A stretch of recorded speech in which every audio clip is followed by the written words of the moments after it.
Dr. S. Tamarai Selvi is working as a professor in the Department of Computer Technology, MIT campus of Anna University, Chennai. She has over 30 years of teaching experience. Grid computing, cloud computing, and e-learning are her areas of interest. She has successfully completed 12 research projects funded by Government of India and Tamil Nadu state government.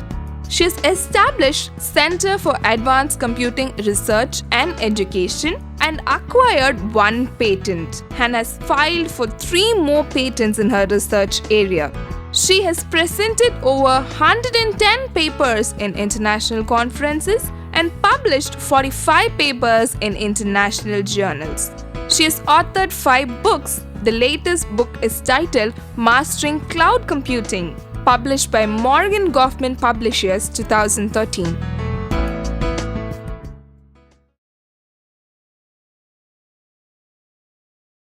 Welcome to UGC lecture series on computer science. We are discussing about cloud computing, and in today's episode we are going to discuss about some more hypervisors such as KVM as well as VMware. Now, in the KVM, we are having the facility to create multiple virtual machines, and also we are having the quick emulator, which is a generic and open source machine emulator and virtualizer. Whenever you use it in a machine emulator, that quick emulator can run the operating systems and programs made for one machine on a different machine. Suppose if you have got one OS which is meant for ARM board machine, and it can be possible to run on a different machine called that Intel board also. So, that emulator will make the instructions supported by the Intel to be understood by ARM board also. For that purpose only we are having the quick emulator being installed, and by using the dynamic translation it is possible to achieve the good performance also. And it achieves the near native performance by executing the guest code directly on the host CPU, and quick emulator supports virtualization when executing under the Xen hypervisor or using the KVM kernel module in Linux. When using KVM, quick emulator can virtualize x86 server and embedded PowerPC and S390 guests. So, all those things are possible. And when you consider the KVM execution model, they support 3 modes. One is user mode, another one is kernel mode, another one is guest mode. These are the 3 types of modes supported by the KVM execution mode. The virtual CPU is implemented using a Linux thread, and the Linux scheduler is responsible for scheduling a virtual CPU as it is a normal thread. So, these are the various features. So, we have discussed about the various KVM execution modes in this slide, and when you consider this mode, you are having the guest mode, kernel mode, user space mode. So, you are having the actual combination of the various direction of flow also. See, the actual IO control is given to the kernel. So, it is switched to the guest mode, then native guest execution. It will just send the message to the kernel exit handler, then it will be having these things here. Once if it is over, after completion of the things, it is possible to come to the user space exit handler also. So, this is the actual flow of the instructions taking place in the KVM execution mode with various modes in this particular execution model. Next, let us discuss about VMware. So, we have discussed about the virtual box in the last episode, and also we have discussed about the KVM, and next we are going to discuss about VMware. See, when you consider the VMware architecture, here the hardware is available, then host operating system is there, then you have got the virtualization layer available. So, using the virtualization layer only, you are going to create different guest operating systems. It is following full virtualization. That means, you are having the hardware, above that host operating system is not at all disturbed, and above that the virtualization layer is installed, that is VMware will be available above that host operating system. And there are different versions of VMware servers. First GSX server, ESX server and ESXi, this is the recent one. So, GSX server means ground storm X and ESX means elastic sky X and ESXi means that ESX integrated. So, these are the different versions of VMware servers available and they are all this ESX and ESXi are licensed software, but they have provided lot of facilities like live migration, snapshot and so many provisions in that VMware ESX servers. And when you consider the ESX server, it is totally decoupling the hardware and applications. It is providing high end high performance IT applications. Many vendors are making use of this ESX servers and dynamically it is possible to move the running application to different hardware. That is what VM migration, live migration, that is possible, that is very easier. Similarly, they are having so many other things, that is virtual center, then VMware Sphere, like that so many other related softwares are available for developing so many applications using virtualization concept. Now, if you consider this hosted virtual machine architecture, you are having this virtual machine monitor for the VMware operating system. Now, you are having the VMware application as well as VMware driver here. This is the host OS and host OS applications. Now, when you consider the actual thing, the VMware is acting as an application and it uses the host to access other devices such as the hard disk or floppy or network card. So, it is accessing the devices such as the hard disk, then the other network card etcetera using this VMware driver. But when you consider the VM virtual machine monitor, it allows the guest OS to directly access the processor. See, when you consider the actual access for CPU and RAM, it is directly accessing, whereas the other devices such as the hard disk or floppy or network card, these are all actually contacted through the VMware driver only. So, the performance for accessing the CPU and memory is very fast. So, it achieves both near native execution speed and broad device support by transparently switching between host mode and VMM mode. So, if you consider the actual thing, see, to access these NIC or disks, the virtual machine is passing the information to the virtual machine monitor. In turn, it is going to the virtual VMware application. It passes through the VMware driver and then it is reaching the host OS and accessing the NIC or this disk. So, you must know what are all done in the host mode, what are all done in the VM mode. So, VMM mode is only for memory and CPU. Memory means that main memory and all other things are accessed through this host mode only. Similarly, we can have the virtualization for IO using VMware. So, VMM does not have the access to IO. So, IO is in the host world and low level IO instructions are merged to high level IO system calls. VM applications execute the IO system calls and VM driver works as the communication link between the VMM and VM application. So, you should know how the IO virtualization is obtained using the VMware, and the world switch needs to save and restore the machine state, and additional techniques can be incorporated to increase the efficiency of this IO virtualization. Now, how to install the VMware? So, this is also a simple example. Anybody can install in the operating system, whether it is Windows or any other thing, you can simply install it. Here the workstation, VMware workstation has been considered. Once if you have downloaded, it is possible to get that screenshot, and once if you want to have the virtual machine workstation, here you want to create new virtual machine. Already here you have got two machines created, one is Windows 2000 server, another one is Red Hat Enterprise Linux already available. Now, if you want to create one more new virtual machine, it is possible. And see, when you create the new virtual machine, you will be asked to have the configuration, whether you want to have the typical one or customized. So, you can select the appropriate one, and you should give the virtual machine name also, and what is the guest operating system you are selecting, all those things you have to give, and you have to click the next thing. Then what is the network type you are selecting, that is only host only networking or this NAT based thing, or you do not use a network connection at all those things you can have it, and also bridge networking. So, like that they are providing the network connections for picking up the network type, and then you can specify the disk capacity, how much capacity you want to give, that can be mentioned.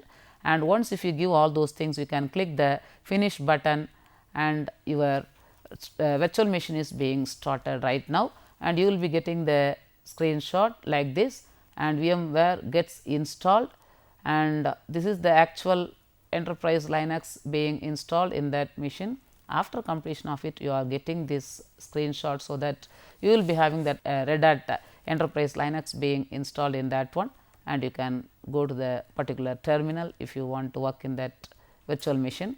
Then you can switch over to Windows 2000 server also, because the hypervisor is creating one virtual machine. It is easier to switch over from one machine to another machine, that is the actual thing. See, here you are in Linux system, and if you want to switch over to Windows means you can just select it, you can switch over to Windows system.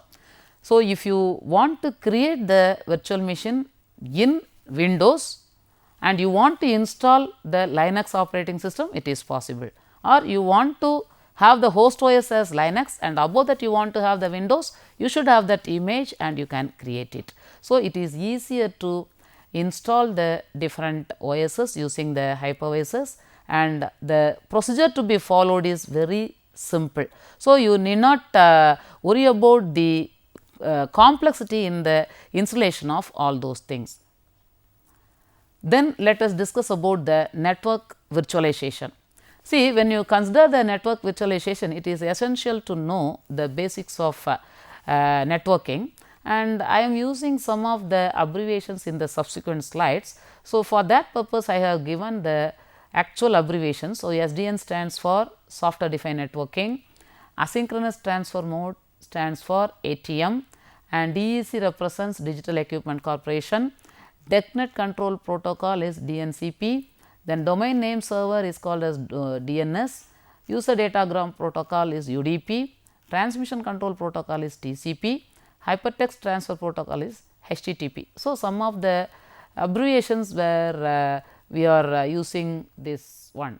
See, considering the IP protocol stack, we are having the physical network layer in which you can have the Ethernet or ATM or DECnet or some other facility also. Then if you consider the internet layer, you are having the internet protocol as well as the various routing. Then you are having the transport layer where you are having the TCP and UDP, both the protocols are supporting this transport layer.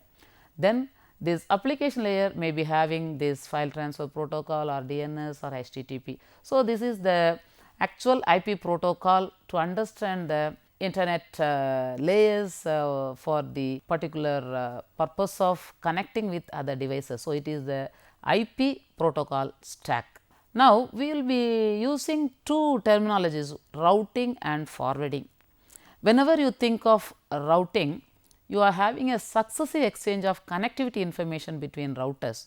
So, each router builds its own routing table based on the collected information. So, it has to establish the information and it has to pass on the information to the next one. So, it gives the successive exchange of the connectivity. If you want to transfer from one source to another destination, you may be having n number of nodes in between. It is possible to have the multiple path also using this routing. Then you are having the forwarding. The forwarding is done by mostly switch or router local also, it will do that process. Router local process will also do that forwarding process. Here it simply forwards the packets towards the destination using the information given in the local routing table. So, we should understand what is the meaning of routing, what is the meaning of forwarding. And routing is using the algorithm and forwarding means simply you are transferring the data from one place to another place. So, we make use of the conventional network architecture in which you are having the distributed control plane. Actually, you are having various routing protocols such as that open shortest path first or intermediate system to intermediate system or border gateway protocol. These are the various routing protocols we are using. And when you consider any networking component, you are having the forwarding hardware, then above that you will be having the operating system, network operating system, then various features above it. All those things are connected here. The entire control plane is distributed in each equipment. This is the conventional network architecture. So, before going for the SDN or software defined networking, these definitions such as the actual protocols used in the IP stack as well as the meaning of routing, forwarding, all those things should be understood. That is what we have discussed in this. So, in this episode we have discussed about the various hypervisors such as KVM as well as VMware, and also introduction to the conventional networking principles we have discussed. Let us have a short break.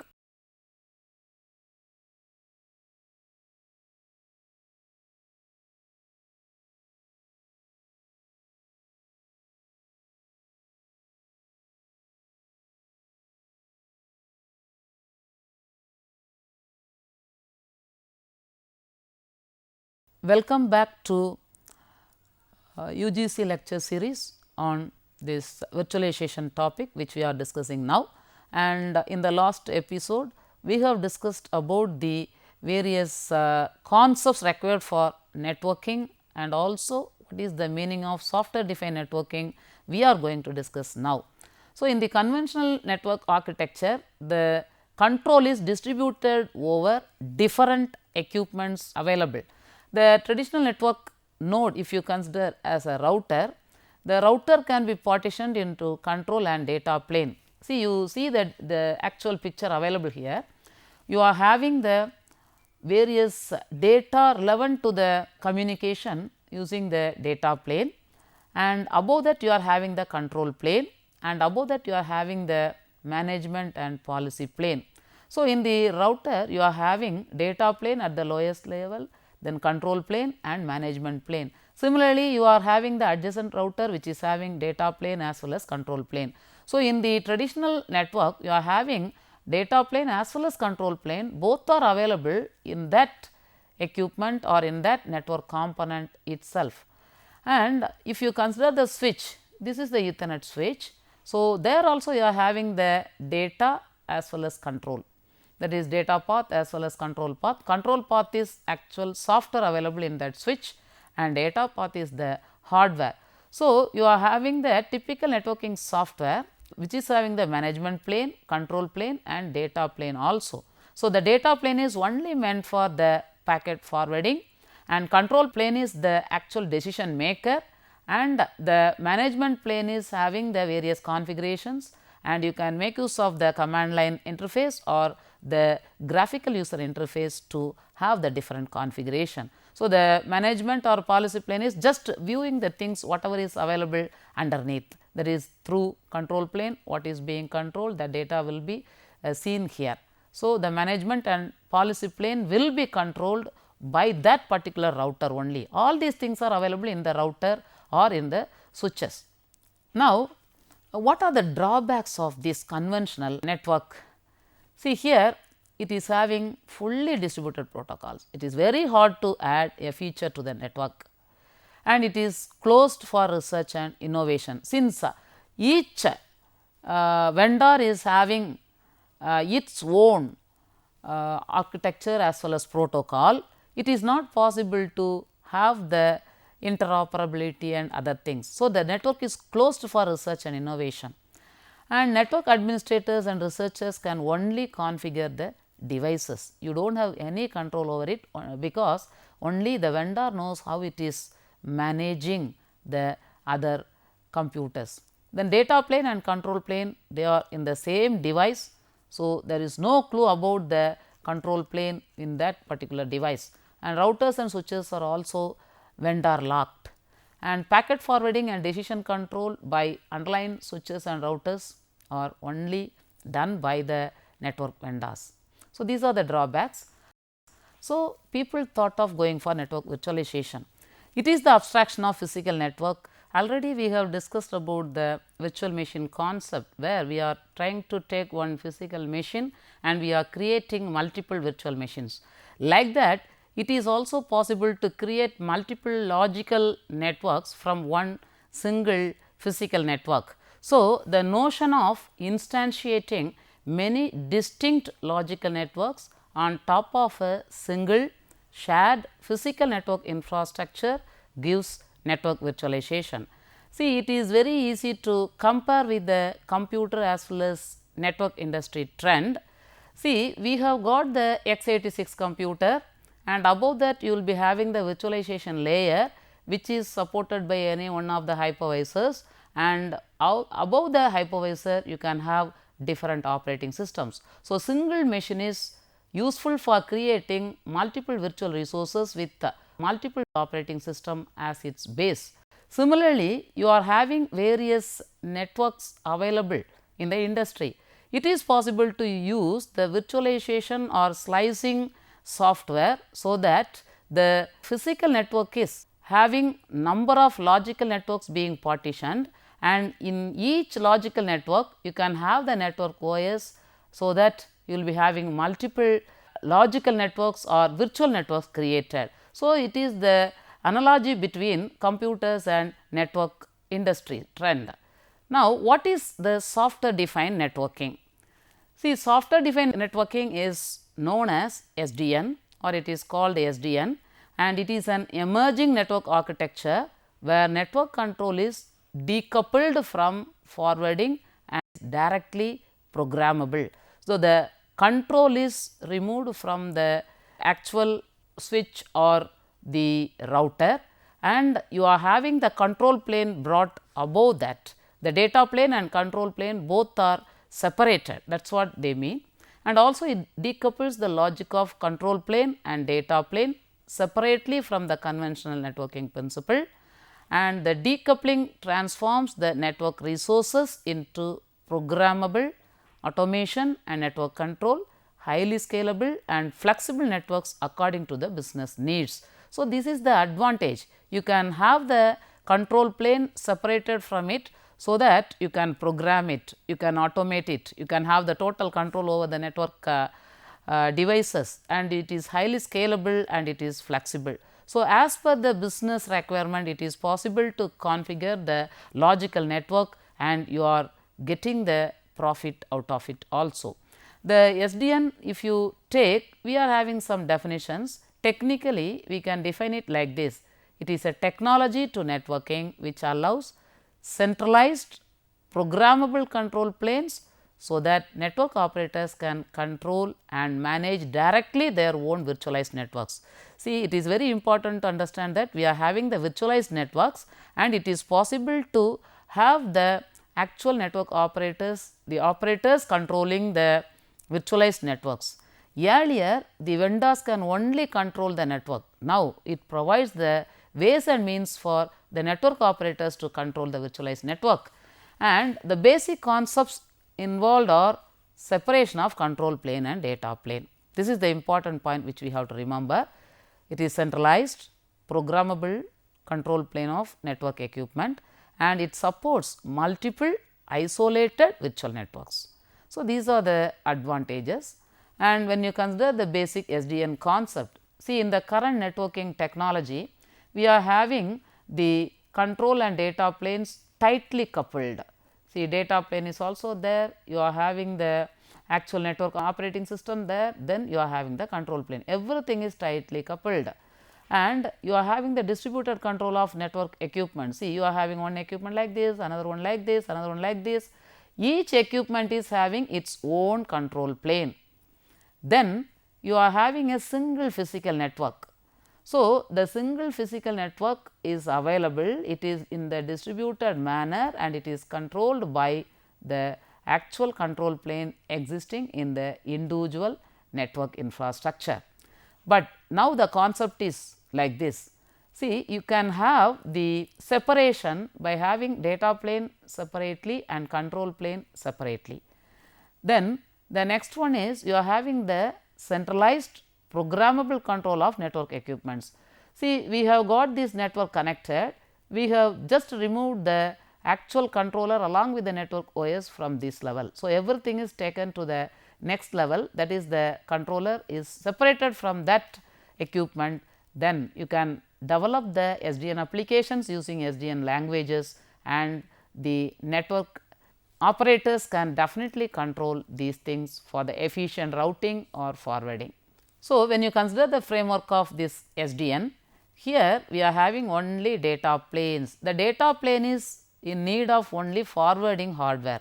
So, it is only transmitting the packets from one node to another node. We are having the programmable control plane over the network operating systems in different locations. See, this is for one infrastructure, this is for another infrastructure, and it is possible to have both northbound interface, southbound interface, east west interface. See, when you consider the different types of interfaces, the northbound interface is only for taking the signals from bottom to top, and southbound interface is only to bring it towards down. East west interface is across the different programmable control planes. So, in the horizontal direction. So, these are the various things available whenever you develop the SDN services. Now, northbound southbound means you are having the northbound interface, which is an interface that allows a particular component of network to communicate with a higher level component, and southbound interface allows the network component to communicate with a lower level component. So, northbound flow can be thought of as going upward, and southbound is considered to be as downward. And the northbound application programming interfaces on a SDN controller enables the applications and orchestration systems to program the network and request services from it. So, we are provided with lot of APIs, so that the transfer of data from bottom to top is easily possible with the northbound application programming interfaces. And northbound APIs can enable basic network functions like path computation, loop avoidance, routing, security, and many other tasks also. They allow the orchestration systems like OpenStack Quantum, VMware vCloud Director to manage the network services in the cloud. If you consider the southbound interface, in SDN, the southbound interface is the open flow protocol specification. So, it is sending the actual communication downwards. So, in its main function is to enable communication between the SDN controller and the network nodes, that is whether it is physical or virtual, so that the router can discover the network topology, define the network flows, and implement requests related to it via northbound APIs. The northbound interface describes the area of protocol supported communication between the controller and applications or higher layer control programs. See, if you consider the overall software defined network architecture, it is possible to just consider the 3 layers. The bottommost layer is infrastructure layer. So, you will be having the network devices in different locations. Then you are having the control layer. The control layer is having the SDN control software, so that you are able to get so many network services. The control plane interface is actually available here. Then you are having the application layer. You are provided with the APIs which will interact with the SDN control plane as well as business applications. So, for the interaction between application layer and control layer, you are having the APIs. The interaction between infrastructure layer and control layer, you are having the APIs. So, by having the appropriate APIs, it is possible to simply have a separate control plane or the SDN controller which is going to control the entire network services. So, if you consider the architecture principle of SDN, we are separating data path as well as control path. So, it is just taken out of it. You are having the control path and protocol available here, and control path software is available here. By using the APIs, we are able to communicate. The control plane has the intelligence where and how to make forwarding the packets that resides in the software layer called controller. So, it is possible to introduce intelligence, so that how to route it in the efficient way, how to reliably communicate, all those things are possible. The main functions of control plane is to control the behavior of the network, such as network paths, forwarding behavior and other things. And the data plane resides in the networking hardware devices, and it simply acts as the forwarding device to forward the packets. The main functions of the data plane are responsible for forwarding or not forwarding. Sometimes due to some problem it may not forward it also due to the traffic and other things. The data plane is instantiated as forwarding tables in routers, switches, firewalls and middle boxes also. So, when you consider the software defined network, how it is constructed? See, from the specialized hardware using the particular thing, that is, you are having the operating system individually available in that particular equipment. Now, it is brought up, then you are having the various applications developed above it. So, once if you have the control through the network operating system with all the network forwarding hardware devices for simply forwarding the packets, the entire control is brought to this level. That is, this is the controller, that is, network operating system is the controller. So, this is the actual open interface to hardware, and you can have the well defined open API for interacting with the applications. So, this is the actual concepts we are having. The various packet forwarding hardware are available here. You are having the open interface to the slicing layer or virtualization layer, and you are having the open interface to the hardware such as that network operating system interacting with this one. Above that we are having the application. So, it is possible to have the isolation of various slices, and many operating systems or many versions of networking operating systems are possible similar to our conventional virtual machines. So, we have discussed about the various types of the networking functionalities, various protocols, and also the fundamental principles of SDN. What is the purpose of SDN and how it is actually brought out of the, how the control plane is taken out of the box and it is controlled by the network operating system, so that you can have the centralized control over the various network accessories. So, we have discussed about the basic concepts of SDN. We can answer some of the questions as given below. See, you can just define SDN. You can just tell the IP protocol stack, and you can tell the advantages of SDN and also how SDN is correlated to the virtualization in computer. These are the various questions you can review. Thank you.